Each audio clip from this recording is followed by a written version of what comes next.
Now maybe you'll clear up another mystery. Why are you here? Batman Beyond was way ahead of its time, and I mean that both as a compliment and in the funny haha play on words kind of way. After Warner Brothers requested a new show surrounding a teenage Batman, the crew behind the DC animated universe were wary of the idea, and protective of the world building they'd just spent the better part of a decade constructing. And so loopholed their way into setting the series in the future, hopping years and years forward to Bruce Wayne's final days as Batman and the first of newcomer Terry McGinnis. They were leaving the 1990s world of Batman the Animated Series behind, setting the Bat Clock ahead 40 years. 50 years? The Batman Beyond world takes place 50 years from now. 50 years in the future, period. So that when, the time comes along, it's like, oh, hey, where's our flying cars? I was promised flying cars. I don't see any flying cars. Why? Toonami, can you help me out here? In the year 2039. Thank you kindly. My point is, a lot of time had passed. Time the vast majority of we as fans never got to see. We heard about some of it, we saw little bits here and there, but there was just this void, an emptiness that left us with some big questions, like, are all of Batman's old villains just dead? Where's Nightwing? Whatever happened to Robot Jones? Wait, nope. Over the course of Batman Beyond, we did get some answers, while others were only ever revealed off-screen or like at a random Comic-Con or something. So that's our job today, to unravel for you the fates of as many present-day DCAU characters as possible, and where they wound up by the future of Neo Gotham. Because while you'd think they all just got older? Well, you're wrong. When you deal with a character that has a long history in comics and movies and television, he's going to have fans of all age groups. People are going to watch simply because they know the character from, their own childhood and they want to catch up with it. Wow, wait a minute. This is not my dad's Batman.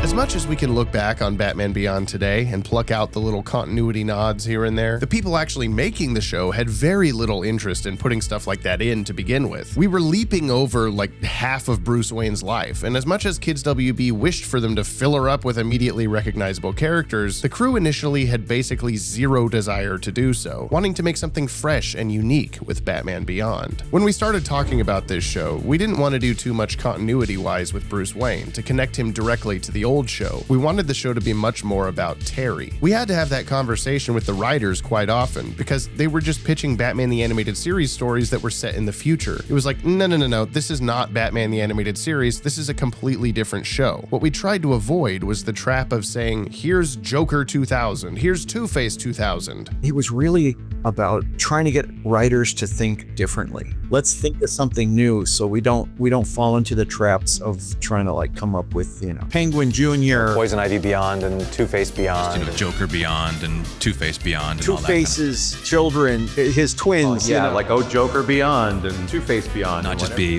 son of the Joker or son of Two-Face or son of Poison Ivy. Robo-Penguin. Right, yeah, we really wanted to resist doing that. Spellbinder has entered the chat. Still, they were building off the prior Batman and Superman animated series, so it was inevitable that whether or not they made references to the past a sticking point, they were still going to do them every now and then. We realized, there is something here, especially if we can make it a continuation of the show we've been doing. And that became kind of fascinating from a writer's point of view because we were able to use the seeds we had planted in the original series and see how Bruce's life had progressed. When I went to list everybody out, I realized there's actually way more folks we caught up with in Beyond time than I'd remembered. Safe to say, this video will be full to the absolute bat brim with spoilers. So if you haven't watched Batman Beyond, what are you doing? Go do that. Simple. Every old bad guy got turned into mannequins that Bruce now uses as target practice. Still got it. But seriously, despite everybody wanting to steer clear of What's-His-Face Beyond, don't make me run the montage again, a good amount of the modern Bat-Rogues did show up. In the episode The Winning Edge, Terry was hot on the trail of kids who were getting involved with Venom, the strength-enhancing steroid, not this guy. Only one man has the formula. Bane. It's been 20 years since he left prison, but I've made it my business to keep track of his whereabouts. So 2019, right? Yeah? Batman sneaks inside Bane's remote island hideaway, expecting a fight against one of the original Dark Knight's most formidable opponents. But instead, he's met with, well, much less of an obstacle. Now a husk of the former hunk on perpetual life support. Too many years on Venom. That's what the stuff will do to you. And that was that for Bane. Though Batman defeated the guy who was taking care of him, so like, who's watching Bane now? Does he just wither away in this room? What is this building even? Some kind of nursing home? Just Bane's house? How can he afford this? I'm actually left with way more questions than I wanted to be, but someone whose questions did get answered was Mr. Freeze. Take a good look, Doctor. I've been like this for nearly 50 years. Yeah, geez, 50? Well, he first turned all Mr. Freezy in the early 90s. That's nearly 50 years ago. Okay, checks out, moving on. Yes, the now spider-legless head of Dr. Victor Freeze was being kept in cold storage in the possession of corrupt businessman Derek Powers. Stored for winter? Hibernating? I don't know, insert your own ice pun here. Pull from Batman and Robin, there's literally 60 of them, I counted. Derek's body was deteriorating after a horrific chemical accident had transformed him into future Dr. Phosphorus, Blight. And the only way to confirm the safety of a possible brain transfer was with a test subject. Remember, there might be some momentary discomfort. Mr. Freeze's mind was moved into a clone body that hadn't suffered the original's Mark Hamill kicked me into a table fate. Victor was cured, able to start a new life in peace. But oops, JK, it didn't actually work right, and he Freezy relapsed. Betrayed and left to die, Freeze reappeared in a super shway new suit and took matters into his own icy hands. Remember, there might be some momentary discomfort.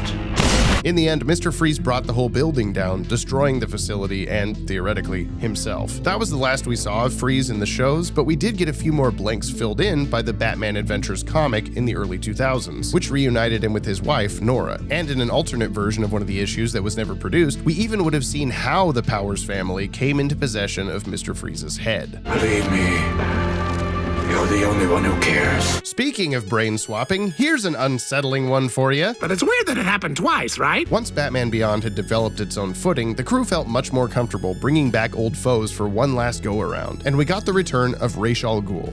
I mean, Talia. No, I do mean Ra's al Ghul. I did not want you to find out this way, but I suppose what is done is done. Detective. Our last present-day story with Ra's and his daughter, Talia, revealed that the mystical Lazarus pits that allowed Ra's to stay alive for hundreds of years were no longer working. In an off-screen event known to fans as the infamous Near Apocalypse of 09, Ra's had sacrificed Talia in order to perpetuate his immortality, in perhaps one of the darkest stories to come out of this show or universe, replacing her consciousness with his own and cheating death once again. I don't cheat death, I master it. Oh, sorry, semantics. You don't cheat death. You whimper in fear of it. Though we never got to see what actually happened in this near-apocalypse event, we have our theories. See this video. Ra's body was apparently so broken, he had no choice but to do what he did. That is the sickest thing I've ever seen. You're creeping me out. You? She kissed me. Ra's planned on finalizing his scheme by transferring himself into the body of Bruce Wayne. But when taking on the duo of double Batmans, he was defeated, left for dead in a classic villain hideout explosion. Whatever was in there died years ago. And no one, not even you, could have pulled her back. Slick transition, eh, James? Thank you, James. Bruce Wayne's former lover, Andrea Beaumont, aka the Phantasm, reappeared in the episode we otherwise keep secret because, spoilers, Epilogue, the Season 2 finale of Justice League Unlimited, and the spiritual finale to Batman Beyond.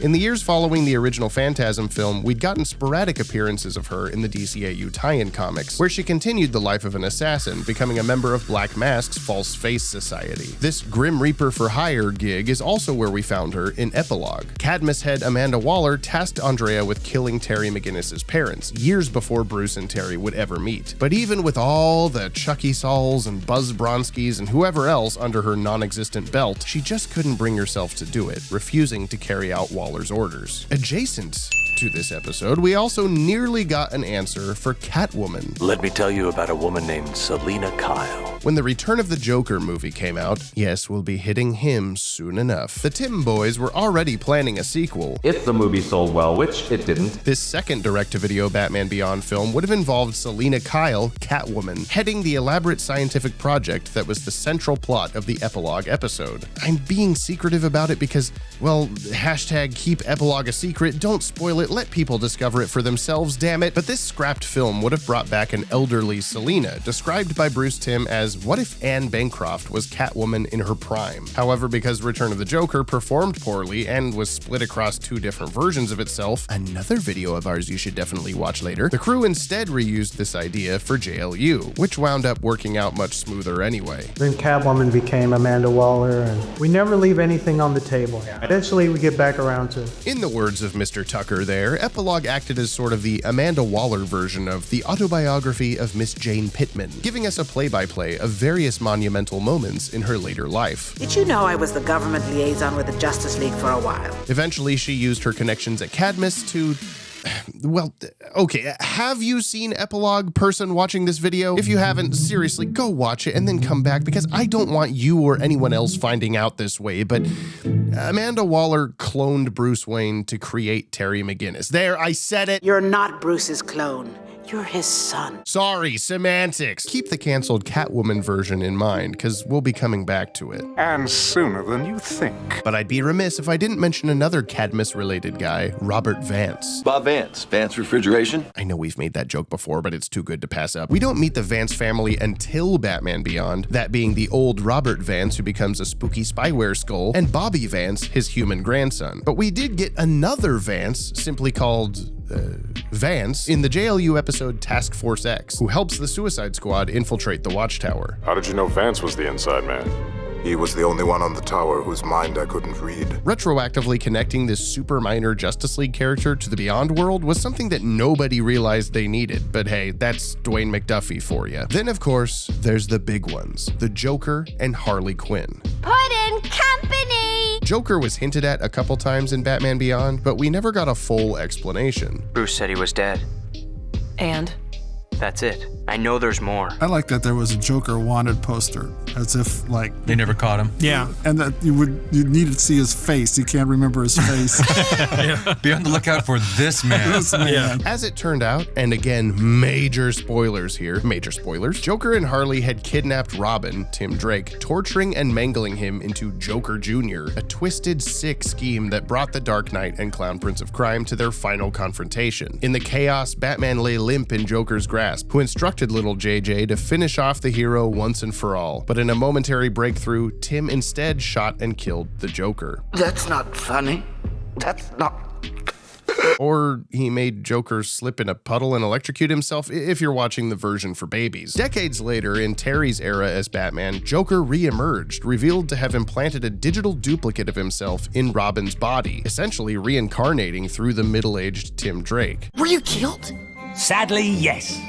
But I lived. Look, it's been almost 40 years. See, Bruce Timm? See? God, he's never gonna let us interview him, is he? As for Harley, Toy Fair magazine's Batman Beyond special from April '99 had Harley's co-creator Paul Dini joke that they hoped to begin a news broadcast some episode with "Today, President Quinzel announced," but it wasn't meant to be. In reality, she tussled with Batgirl a bit, then fell off a cliff to her presumed doom, but showed up at the end of Return of the Joker as a doddering old woman. Break a grandmother's heart! I hope they throw the book at you! Oh, shut up, Nana Harley. It's never explained how she survived this fall, though some have argued it could be due to the bio-enhancements given to her by Poison Ivy way back during BTAS, and others... Well, we've got a pretty cool theory that I think deserves its very own video essay sometime. Let me know if you want that, because I think it's neat. As far as the rest of Bruce's original baddies go, we weren't given much. Who knows what happened to Scarecrow or Red Claw or the Condiment King? That Toy Fair issue gave us some other fun joke explanations, like Killer Croc being stuffed and mounted in the reptile wing of the American Museum of Natural History, or how Penguin now runs a daycare. He's just doing it for the kids. They call him Uncle Pengy. Two-Face got cleaned up and became a lawyer for a major motion picture studio, and Poison Ivy supposedly mutated into a quasi-human, quasi-plant-based form of life, becoming one with a South American rainforest, which,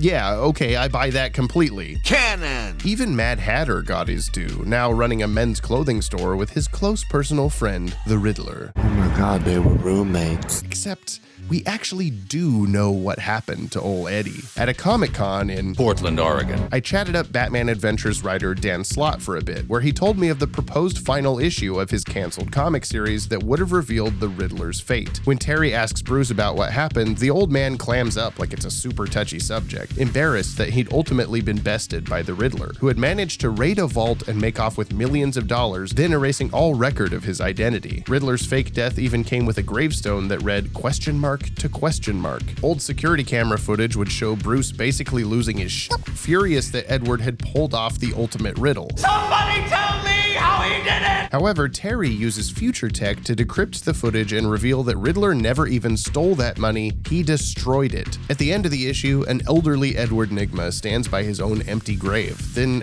accidentally falls in, buried alive by robotic cemetery drones. Jesus. Man, I'd have never thought of that. Neither would the Riddler. As far as total Justice League membership goes, because the JL shows came out after Beyond, the percentage of all these guys that actually get explanations is pretty slim. And I'm just gonna nip this in the bud. No, they didn't all die in some horrific cataclysm as described in the Kronos episode. That was an alternate timeline that Batman reset at the end, yes silly butts. It never happened, and it never will. Probably. But as for the ones for which we do get answers, let's start with the obvious. Batman. Bruce Wayne carried on as the not-so-caped Crusader for several years, but along the way began developing heart problems, which affected his crime-fighting abilities. Inevitably, his body was simply unable to carry on, and he suffered from a heart attack, resorting to pulling a gun on a bad guy. This act sealed the deal. Never again. I had a bad childhood. Yeah, I know. What do you mean you know? Look at how you stand. People who had good childhoods don't stand like that. And yet the universe saw fit to fill the Bat Boots with the fateful arrival of Terry McGinnis at the Wayne Manor doorstep. The Justice League wouldn't appear until the very tail end of the show, in the two-parter The Call. I think it's time your protege joined the Justice League. Superman dramatically revealed his new Mr. Fantastic temples and dark-toned super duds that harkened back to his Kryptonian heritage. Superman. But in a shocking twist, or perhaps not as shocking as it could have been since this happened the last time we saw him, Superman turned out to be a traitor, seemingly killing one of the other Leaguers, and revealed to be under the mind control of Starro the Conqueror, who he had just kept loose in his Arctic zoo. Maybe not the best idea in hindsight. Batman and the League managed to defeat Starro and free Superman, who carried on as the leader of the team. And while this episode was actually the DCAU's first usage of the League ever, the rest of its ranks weren't folks we necessarily expected in a classic lineup. Big Barda had made a quick cameo in the Superman episode Apocalypse Now, but here she was a literal Wonder Woman stand-in. We did not actually have the rights to Wonder Woman at that time. I always loved Big Barda from the comics, so it was easy to swap in Big Barda instead of Wonder Woman. Also, she's kind of more of a sci-fi world anyway, so that kind of made sense to put her in there. These rights issues even persisted all the way to production on Justice League, to where Barda nearly replaced Diana there as well. Great Gaia! Barda showed up again in the JLU show, though They're not in the League.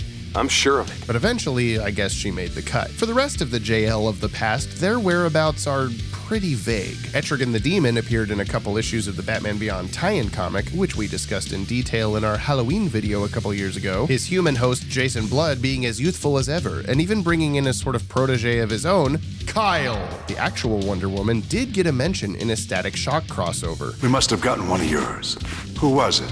Wonder Woman? So she's apparently still active in the Beyond future, even if we don't know anything about anything. And Aquaman only appeared on a computer screen for a second, literally labeled whereabouts unknown. MIA, ran away from home, molecules scattered across 17 different dimensions, everything is canon and nothing is. And while we did see more on all these folks through the Earth 12 Beyond comics of the 2010s, like Wonder Woman leaving this reality, falling in love with Justice Lord's Batman, and then marrying Justice Lord's Superman, yeah, it was a whole thing. Those books are effectively only like kinda canon, kinda not. Here's time number 200, where I tell you that we've done a video about that you should add to your watch list. The Flash, Wally West, got shown in those demi-canon comics as well, having been absorbed into the Speed Force and becoming a sort of conscience for the new Flash, Danica Williams. Perhaps Wally was here because he was pulled into the Speed Force in JLU before the League ripped him out of there and it was only a matter of time before he got sucked back in. I have no idea. I don't think anybody does. But as a sort of consolation prize, there is an Agent West in Batman Beyond spin-off The Zeta Project, a potential descendant of the Scarlet Speedster. I mean, come on, he's got red hair, he's voiced by the same actor as Flash, his last name is West. The last name never occurred to me until you just said it.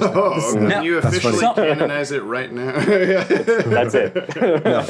No. Okay, but his first name is also Orin, like Aquaman's Atlantean name. Did Flash and Aquaman become buddies enough for Wally's grandson to be named after him? That's very unlikely. Superhero Static himself would finally have his dream come true and become a member of the Justice League as well. He's one of our greatest heroes.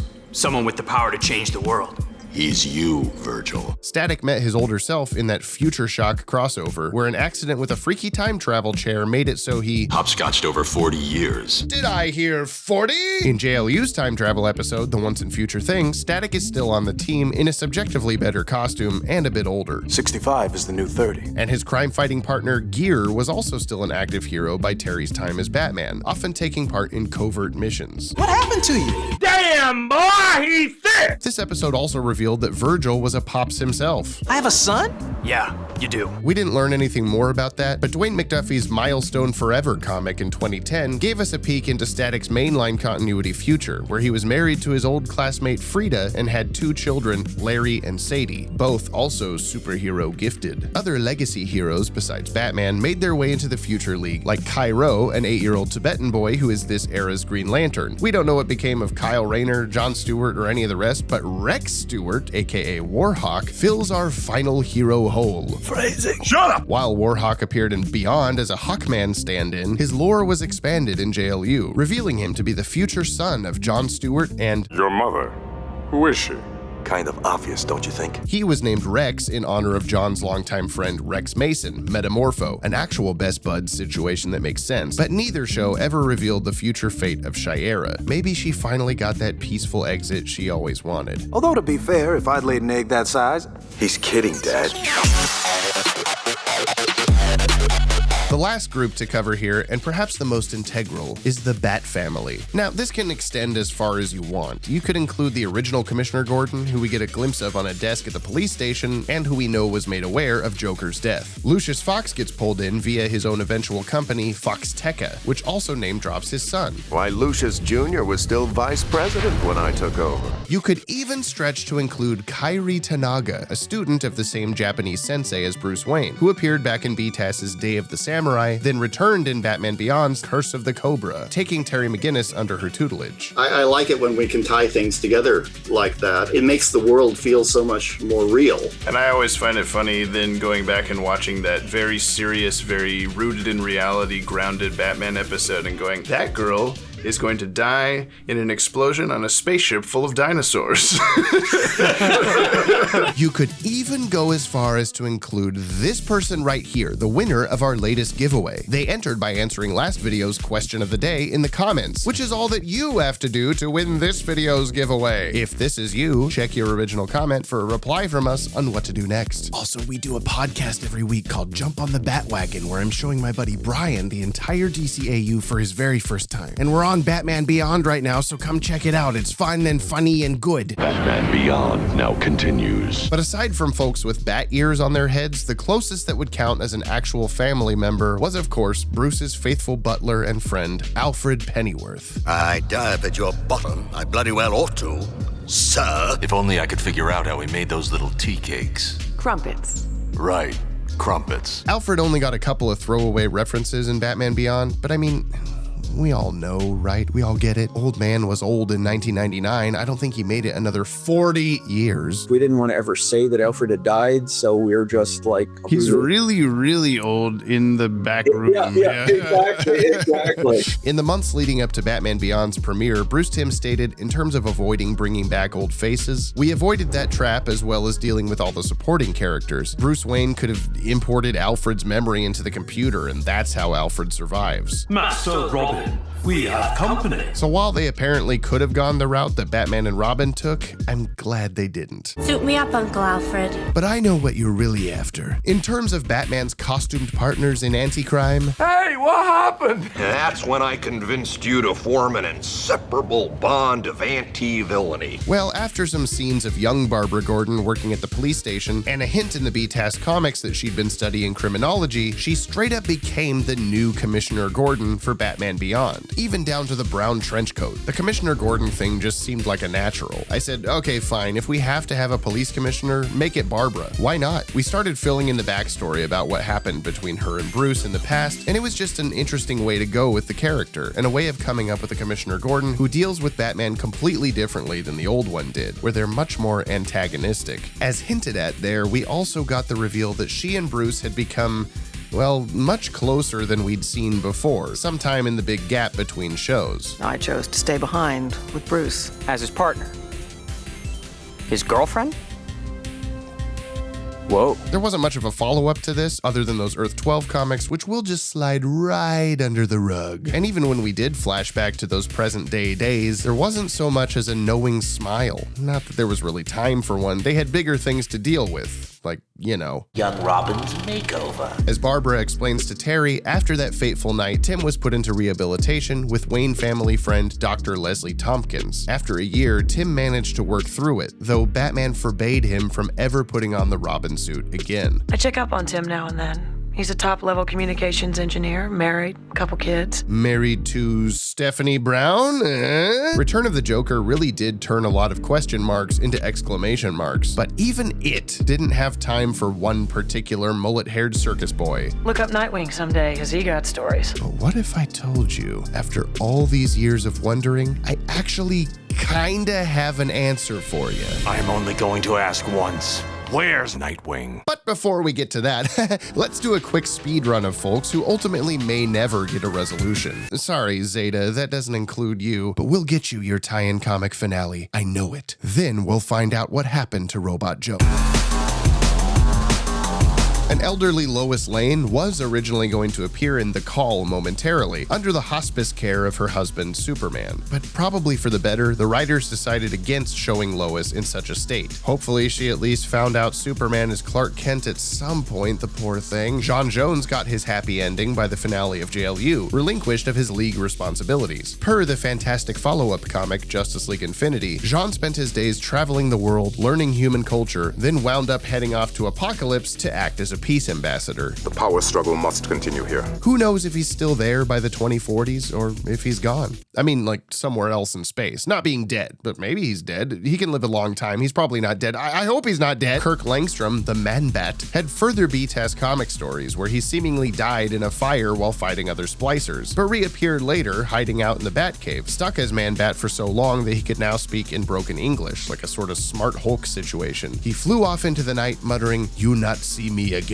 Of course, we did see him one more time, but never after that. Earth 12 showed us Kirk had perfected the formula and created an army of Man-Bats, but take that continuity with 12 grains of salt. Perhaps most notably absent were heavy hitters Lex Luthor and Darkseid, who Predator handshaked with the anti-life equation at the end of JLU and poofed out of existence. According to Dwayne McDuffie, they became one with the Source Wall, the big cluster of Galactuses at the end of the known universe, as is the penance of all who look upon the big swirly math cloud. McDuffie also said he believed Lex and Darkseid eventually escaped, and while it's tough to say whether they went the route of their Earth 12 counterparts, a purple and green AI and a blinded background extra, respectively, neither of their stories ever wove back into the Batman Beyond cartoon.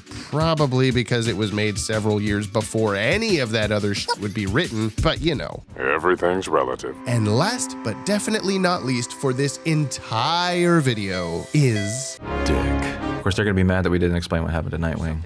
Batman Beyond spent an annoying amount of random comments alluding to an eventual encounter with future Nightwing. Who's DG? So you and Dick Grayson, like, dated? Terry even put on Nightwing's little domino mask to fight the Skullputer, and Barbara briefly mentions that Dick had moved to Gotham's sister city, Bloodhaven, where we eventually do catch a Bat Embargo be damned glimpse of him in JLU. Once, when interviewed about the OG Boy Wonders Beyond Fate, Bruce Timm responded, "I don't know what happened to Nightwing. For the most part, I don't really care." Now, to be fair, the character of Dick Grayson had given the team a lot of grief back on BTAS, as the network would often push more and more appearances of Robin, refuse to entertain certain stories unless Robin was a part of them, and even made them rename the show to include And Robin. By the way, Robin is a character that no writer enjoys writing for. So it's not shocking, I guess, that even with all these, shall we say, dick teases, they didn't really chew on where those were heading. Those pesky Earth 12 comics eventually brought in an older, eye-patched Dick Grayson as another mentor for Terry McGinnis. But what had become of him in the real DCAU? Once we'd opened that Pandora's box, we knew that then we were really going to start getting the fans saying, well, you told us what happened to Tim Drake, now what happened to Dick Grayson? We felt if we were ever going to do more Batman Beyonds, then maybe we'd deal with that at that point. Fortunately, the first one didn't sell very well, so we didn't have to deal with it. See, remember that canceled Catwoman movie? You obviously have the meme of, well, where's Nightwing? What happened to Nightwing? That everybody asks all the fucking time. And I don't think there's actually an answer to that, because I think it's just, we never got around to it at the end, or whatever. Oh, we don't? There was going to be Return of the Joker. If it had taken off and when there was another one, Nightwing was going to enter into that. That we were going to get an answer of like, where was Nightwing? The mature Nightwing was going to show up in that one. We're living in an epilogue spoiled reality at this point, so I'll just be frank. Among the plot of Catwoman cloning Bruce to create Terry, as well as an evil Terry clone that would act as the film's primary villain, it would be revealed that she had begun these experiments by testing a clone of Dick Grayson, which would finally bring him and Terry into contact. Because we figured you gotta answer something now. At this point, that's part of these things, are that they're answering these questions. So there was gonna be a Nightwing clone running around, and that's how Terry finds out what's going on. The planned film never even made it to a script, but had it, we finally would have gotten Nightwing Beyond, or Nightwing 2000, or whatever Bruce Timm doesn't want us to call him. Had we had a sequel, that was going to be answered. And because what happened to that video happened, they weren't going to touch a Batman Beyond project for a while. And now we can be even more mad that that sequel never got made. Sometimes the important things go unsaid. If you don't like the movie, I've got slides. The continuity nerd in me will always be fascinated with this stuff. I'd love to learn what happened to all those other 60 guys champing at the bit who just kind of disappeared. I mean, the crew really saved themselves some headaches by blowing up half the Legion of Doom. Bye-bye, Parasite. Guess we won't ever have to worry about you. Oh, god damn it. I'm not a big fan of continuity. On the other hand, I'd like to leave the door open to go back and restart the old Batman animated show and take up new stories, and not having the characters stop and say, hey, that conflicts with what we did with Killer Croc when he said this. I'd rather not be held to that. But it's true that the Batman Beyond world is chock full of creativity and wonder all on its own, and stands as one of the best iterations of Batman, Bruce Wayne or not. Plus, it's the only one set in 2039. This is the best show I've ever seen in my entire life. I like the mythology that we all created, and I'd like to see that, exist in some way. I think it's a very valid, worthy continuation of the Batman mythos. This is unbearably cool. Here's our question of the day. Do you wish we got Nightwing, or are you glad he never showed up? Leave your answer in the comments for a chance to win next video's giveaway. And check out our Patreon or YouTube channel memberships below to see how you can submit a question of the day. Thanks to all our wonderful supporters listed here, and thank you for watching. Wait, if Harley is the Dee Dee's grandmother, then who's the grandfather? It was Nightwing. It was Nightwing. Dick Grayson gets around us.